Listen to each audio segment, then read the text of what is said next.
Hello guys, welcome back to this channel. In today's video, I'm going to show you how you can use color picker feature from Snipping Tool in Windows 11.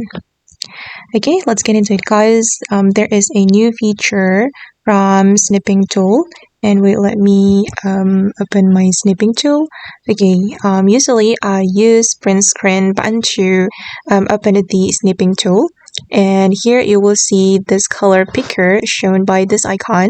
You can tap on that and then you just need to pick the color that you want to copy. For example, I'm going to copy this Spotify color called bright green, and this is the color code.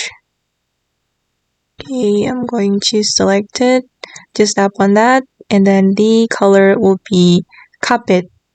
And then you will be able to paste the color. I'm going to paste it guys. Oops, wait, let me try it one more time. Pick the color. Okay, and the color has been copied. And I'm going to paste it here. So this is the color code for Spotify app. Okay guys, and that's how you can use the color picker from Snipping Tool in Windows 11. I hope this video will be useful for you. Thank you so much for watching and bye!